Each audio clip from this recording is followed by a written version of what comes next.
Everything is grown by seed that is placed in the ground.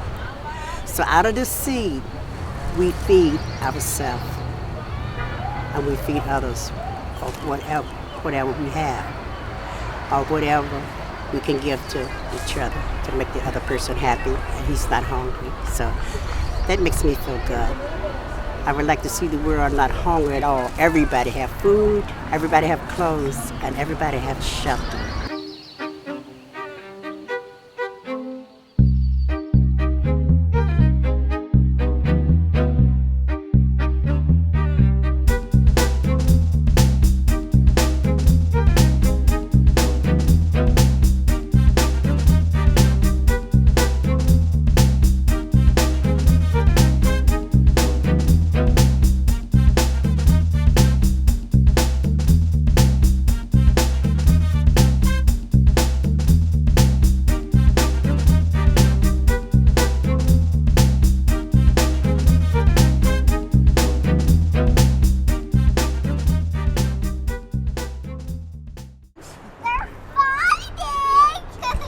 Fighting? Are you sure you're not just wrestling? It's a arm wrestle. Arm wrestle. Those are big plants. It's a woo-woo world. It's wrestling.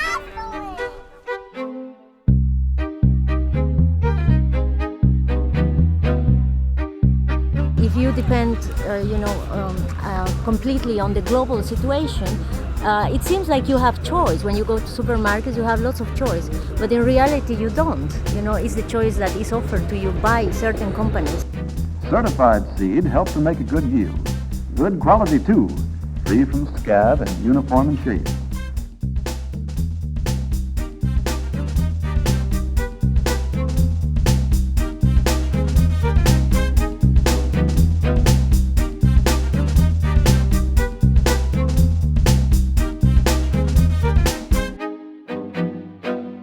So there's this food crisis particularly in low-income neighborhoods where low-income neighborhoods don't have any access to good food. They have bodegas, they have corner stores where everything is expensive and processed, and they don't have supermarkets. A lot of the people here are people who come to our emergency food program. It's low-income housing. And on the direct opposite side of this is our only supermarket, which is Associated. When we started our emergency food program, we mostly had canned goods and packaged foods. And we found that with all the community health disparities, that our people that were coming to the pantry really needed to have a better quality of produce in their diets. And a lot of the donated produce, it was sort of unreliable. You would get it when it was available, and sometimes it would be in better conditions than others. If you ever feel down, sluggish, sometimes it's the food we eat. Most of the food we get in the cities is it's canned food, which have a lot of salt in it, which is bad for your blood pressure, bad for the heart. It doesn't have as many vitamins once it stays in the store for a certain length of time. It's not fresh. It's been bought from 1,000 miles away sometimes. And by the time they pick it when it's half green, by the time they get to us, it's ripened. And it have lost a lot of nutrients. When the food arrives in our neighborhood, it's dead. And so there's also the issue of us eating dead foods and us eating what seems to be more dense, but obviously are not nutrient-rich foods because they've been stripped of all of their nutritional values before they actually get here. Carrots are rich in vitamin A, needed for night vision and building up resistance to disease.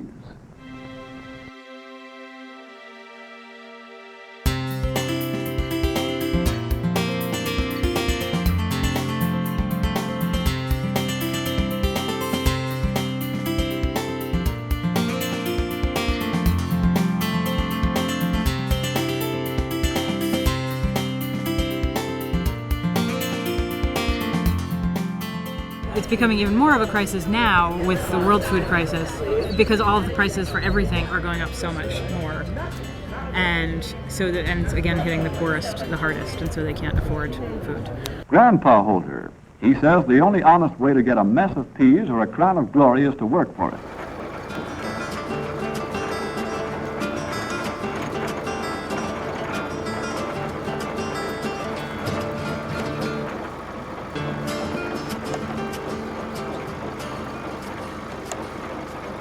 So there are a whole lot of issues to be considered with the way that food is done today. Commercial farming, for example. The farmers, actually get about 10% out of every dollar that the food is sold. So basically what we're really paying for when we buy the foods in our supermarkets is mostly for the fossil fuel side, which would be transportation costs, fancy packaging costs, for chemicals that are introduced into the foods. And because of what NAFTA's policies have done to small farmers in Mexico, and it's eroded their livelihoods on the land, and so they are moving here to try to find something better. And we're building a wall. Tomatoes are troubled by wilt caused by a fungus that lives in the soil and attacks through the roots, getting into the sap-carrying tubes and shutting off the water supply.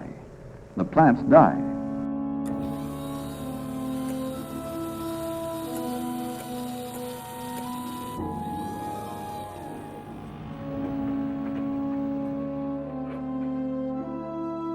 The diversity of seeds and species that we have are getting more and more reduced and neglected because the commercial sector, is appropriating of all these or just monopolizing and promoting only certain varieties.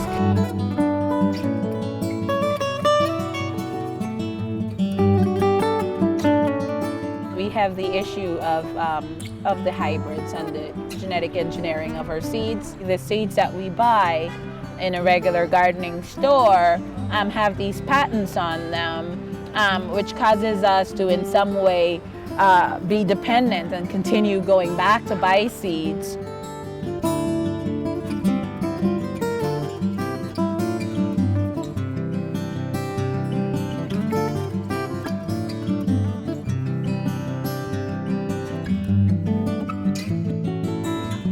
A few peppers are desirable.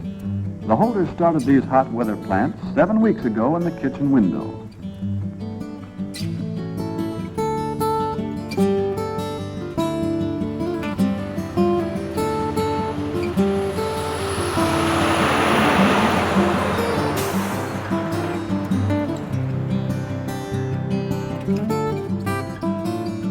The sad part is that many of us don't realize how important food is and how much is going on in the world around food.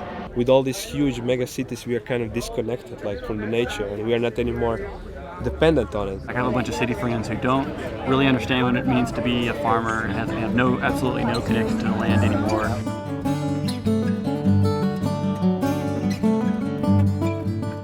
Their produce comes from the supermarket, and their chocolate milk comes from brown cows. That's basically what they think.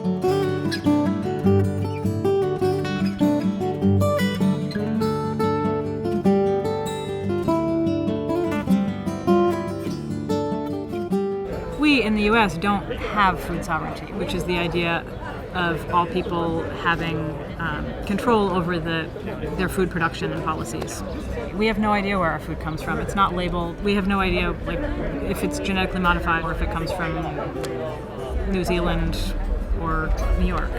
Usually it comes from New Zealand or China. New York City, in a theory, should be sustainable, to get the food it needs from its own, let's say, communities or outskirts, and not, let's say, from Latin America, Africa, and I don't know from where, because all this transport of the food is also adding up to the greenhouse gases and climate change.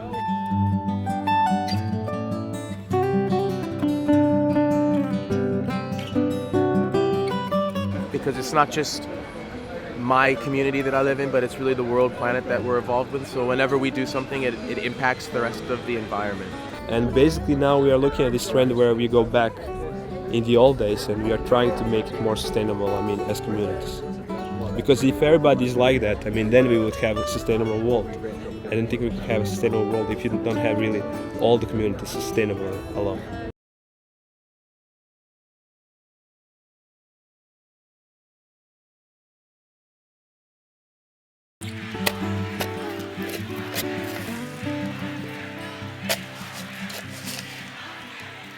This garden, the UCC Youth Farm, has been in existence for about 8 years now.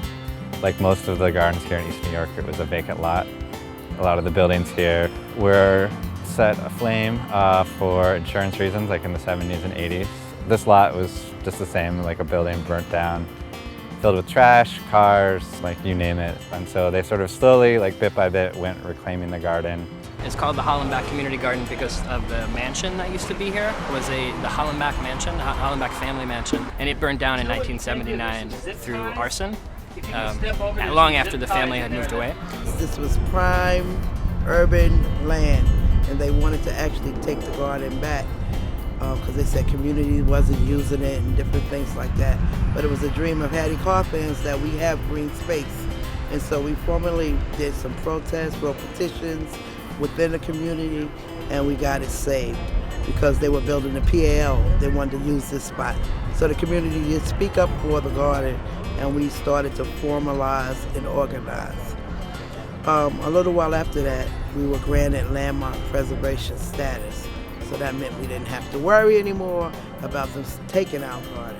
We run an emergency food program, and we decided that we wanted to grow fresh food for those parties that were coming to be able to get food from the food pantry. I think that gardens themselves are solutions. Lima beans, butter beans, tomatoes, broccoli, radishes, corn, squash, cucumbers, red peppers, the sweet peppers, collard greens, basil, strawberries, eggplant, watermelon, collards, yellow squash, beans, mustard greens, peas, my tomatoes, kale, butternut squash, have cabbage, all kinds of salad greens, corn, beans, peanuts, watermelon, and sweet corn, zucchini squash, tomatoes, sweet potatoes, and white potatoes. I plant cantaloupes, I plant muskmelon, I plant it all. The holders have selected vegetables that are grown easily, good yielders, rich in vitamins, and that can be canned or stored for winter use. We address the issues of hunger through urban farming. It's nothing like fresh vegetables, and they make you feel so much better. The beautiful thing about it is it still maintains a lot of the nutritional value. I was feeling very tired, and then every day I would eat a green salad, like romaine lettuce. Yeah, when you pick it directly from the garden, it has all the nutrients. And I started to have so much energy. And you get it fresh, and it have a different taste. It doesn't have the preservatives that can be harmful. And it made all the difference. It's better for you. When it's organic, you know that it's naturally grown and doesn't have no chemicals in it inside the food that you're eating. So it's going to be very safe for you, it's very healthy for you, and very healthy for your insides, and it'll be very good for you. At the Bed-Stuy Farm, we do feed over 4,000 people a month in emergency food. 2/3 of our garden is allocated towards food production. We got about 7,000 pounds out of it last year. We also are really practical about the global issues around food. Spaces like this are a way for communities to build their food sovereignty also, and to just be more in control of what they eat on all levels, because they know that what went into putting this tomato in the ground and at what went on it. I know it's natural because I've grown it from this garden. And if I go to the store and buy a tomato, it tastes very different. And then they pick it and eat it right here rather than having the tomato travel 1,500 miles, which is the average distance that food travels from farm to fork in the U.S.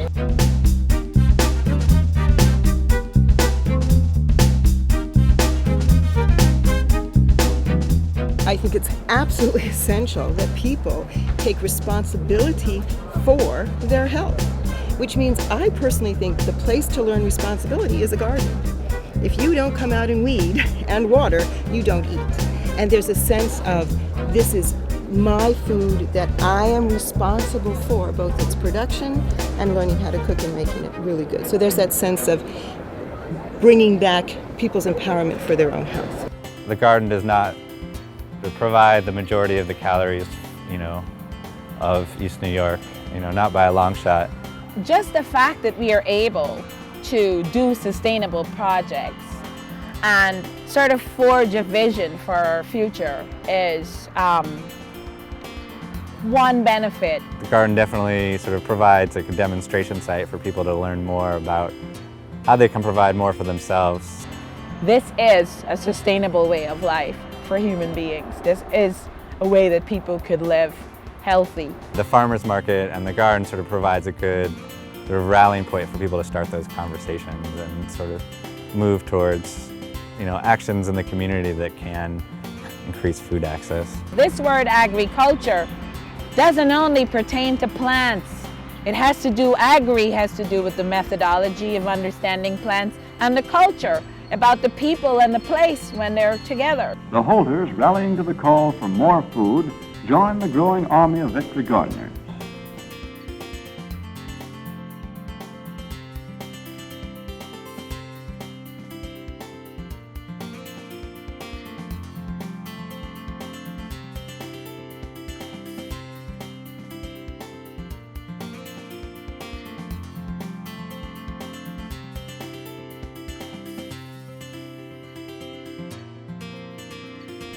But remember what Grandpa said, no work, no garden. Get what that means. No work, no spuds. No work, no turnips, no tank, no flying fortress, no victory. Bear that in mind, all you Victory Gardeners, and work for victory. Let's solve them for all the those you can be over.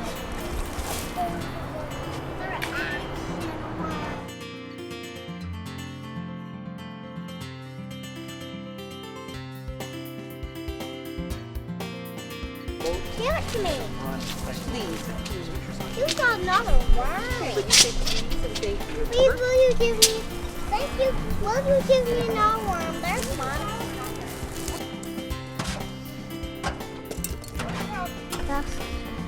I must leave. I don't want to hold the snail. Okay. Kind of golden. You called and the beetle came.